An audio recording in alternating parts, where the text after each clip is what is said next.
One of the most fundamental things to understand CSS is that we need to understand what the CSS box model is.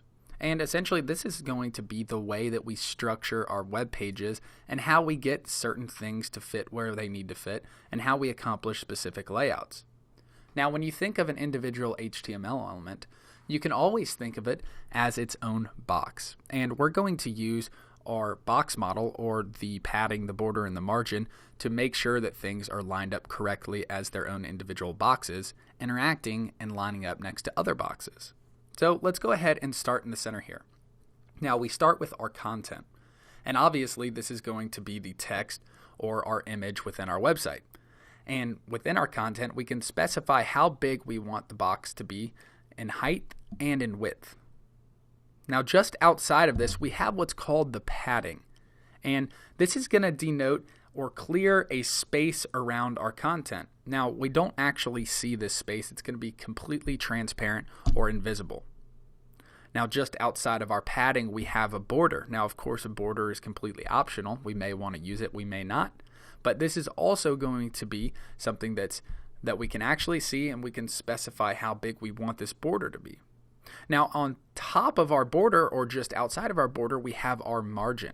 Now this is very similar to a padding, but as opposed to clearing the area around the content, it's actually going to clear all the area around the border, and this is going to be transparent as well.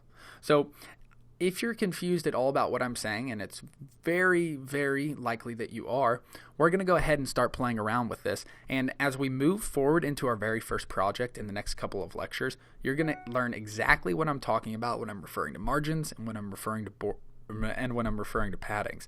And we're going to get very good with this because we're going to find that we need to tweak these to accomplish the layouts that we want.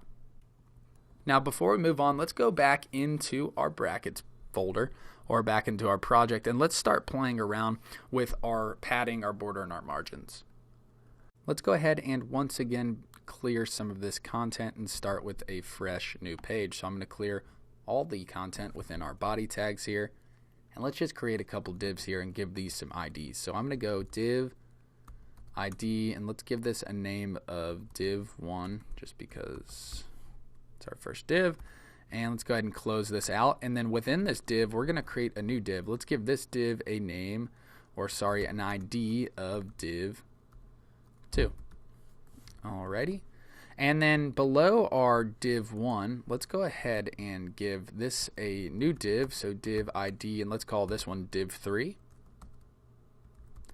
Alrighty, so we now have 3 divs. Let's go ahead and add a bit of content to these, and let's see how we can use CSS and learn about paddings and margins. So I'm going to add some content to div1.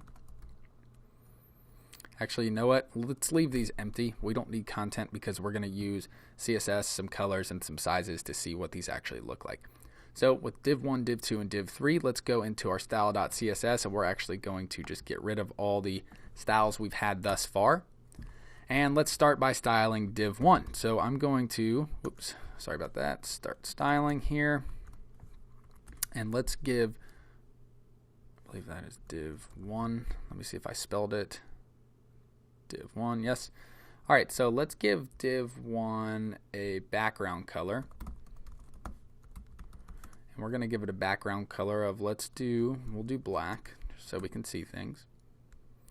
Now I'm going to go ahead and just copy this really quickly so we don't have to do this for the other two.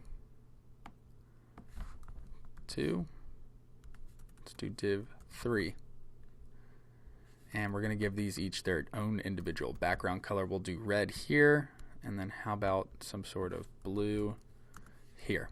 And let's go ahead and really quickly, I want to save this and go ahead and take a look and see what this looks like. But before we do that, there's going to be a problem when we view this in our browser. You're not going to see anything, and let's go ahead and do that. I want you to pause the video and see if you can figure out why. So there we go, the browser is completely empty. Why is that happening?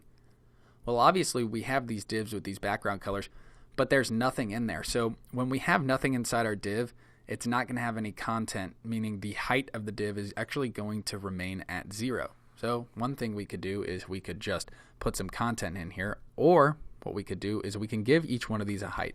So we're going to give each one of these divs a height just to make sure, and we're going to give them the same height so we can see the difference when we start giving them paddings and margins. So let's give this a height of 100 pixels. Let's give div 2 a height of 100 pixels. And let's give div 3 the same height of 100 pixels. Save that. Now we ought to see our divs one on top of the other. All right, right now we're seeing our red and our blue. So we're not seeing our black here. Why is that? Let's just check really quickly. Height 100 pixels. Back in here. Div 1. Okay, exactly. I forgot I put it inside that. So our div 1 actually has another div inside of it, right? So what's happening here when we look at this is that we're seeing our first div and our second div one on top of the other, and the second div's actually showing on top of the first. Well, what can we do about that? Let's change the height really quickly, and I'm going to go back into brackets really quickly. Let's go back in here, and let's change the height of div 1, or rather div 2, to 50 pixels.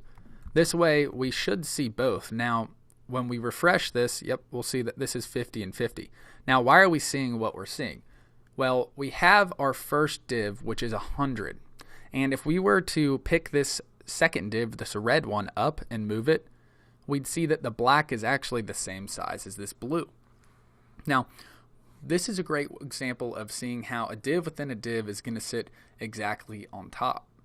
Now, perhaps a better way to show you how paddings and margins are going to work will be to use one div. So let's go back into brackets really quickly, and let's go into our index.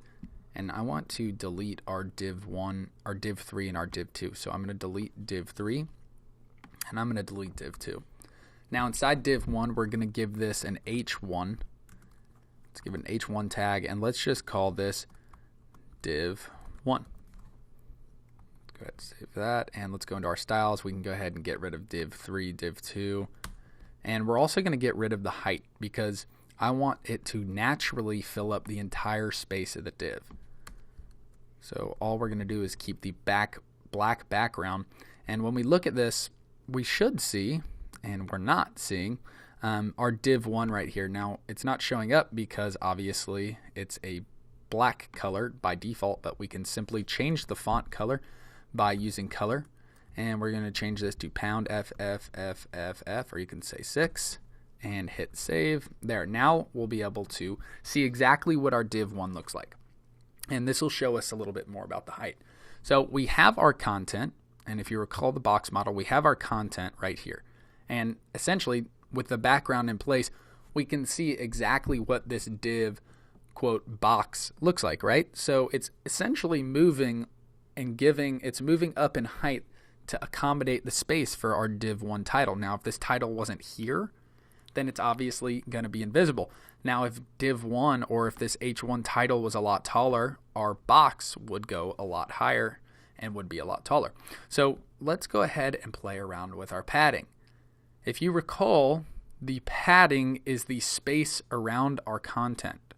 So what I'm going to do is I'm going to give this a padding, and we can specify the padding on the bottom, the left, the right, or the top, each individually, and we're going to want to do that at certain times.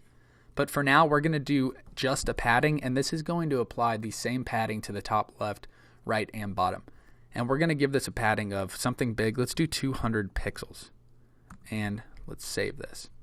So what's going to happen is we'll notice our div has gotten a lot bigger. It's way, way bigger, actually. And what's happening is we applied that 200 pixel padding not only to the top, but also to the right side, to the bottom, and to the left side of this div. So we're clearing out space surrounding our content. Now you can think of the size of this div not only based on the height of its content, but it's also going to take into consideration the height of the actual padding. So if this were a height of 20 and we have 200 on top, we'd also have 200 on the bottom, which is going to give us a total of 420 pixels in height, right? But let's go ahead and take a look at what happens when we change one of these paddings, perhaps a left one. We'll go back into brackets here, and what we can do to select what padding we want for each side is we can actually just type out padding left. Oops. So we could do padding left, padding right, and we could do all 4 of those, but there is a shorthand and we can use our padding. And what we'll do is we'll select each individual padding we want, starting from the top, moving to the right, bottom, and then the left. So what we'll do is we'll do top as 100 pixels, and then we'll do, oops, we don't even need a comma, we'll do top, and then we'll do right, we'll do 100 pixels, bottom 100 pixels, and then for the left, I want to keep this at 0 pixels so we can see what it looks like. And I'm going to save that really quickly. Let's go back up here, and there we go. So now our div 1 is touching the very edge of our div. Well, we have that same padding on the top, the right, and the bottom, but we have 0 padding here. So our padding, we can actually see, is essentially what gives us the space off the very edges of our div. Now, we wouldn't want our website to look like this with everything on the edge of the page or touching up against the background color, stuff like this. So we're going to be using paddings a lot. Now let's go ahead and let's give this a border and then a margin so we can see what those look like as well. So let's go in here and we're going to give this, let's give this a border style, and we're going to give this a solid border. And then let's also give this a border width. And by the way, there is no, way to memorize all the different types of styles that we can use. I mean, you can try to memorize it, but what we're going to be doing is we're going to be going through and learning how to accomplish specific tasks in CSS. And if there's something that we haven't done yet, such as a border, we'll do it now. So we start by selecting a style for our border, which we're just going to do a traditional solid. And then we can also specify a width for how big we want this to be. We're going to make this quite big. Let's make it 50 pixel. Oops. A 50 pixel width border, and take a look. Okay, so let's change the border color because obviously we can't tell what color that is because it's white, and it's blending in with the white. So I'm going to do one more thing. Let's do border color, and let's give this a color of red. Cool. Save it. Now let's take a look. Okay, so there is our 50 pixel border, right? This is going to be outside of the padding. So now let's take a look at what the margin would look like. And we already know that this is going to create space to the left, top, right, and bottom outside of our border. So this is going to be outside of everything else. So if we want the content, so if we like where our content is, but we want to change the actual divs location surrounding other divs, we'll use a margin. So what I'm going to do is go in here and let's just give this a margin. This is going to be the same as the padding. We can do margin bottom, left, top, or right, and we can also use the shorthand we use, but I'm just going to select 1 to apply to all, and we're going to do a margin of, let's do 200 pixels again, and I'll save that. And now let's take a look at what that looks like. And there we go. So now we see that everything moved even further into the middle. That's because we now have a massive 200 margin here. We have it outside here. We have it at the bottom pushing it up. And then we have it on the right side pushing it in. So what it's doing is it's applying this margin and it's actually making everything smaller within here. So that's an example of the box model and how we can use our margins and our paddings and our borders and what that syntax looks like. Now in the next couple of lectures, we're going to start building our very first project and a really good looking landing page. And when we do that, we're going to be diving straight into margins and paddings, and we're going to be using them quite a lot.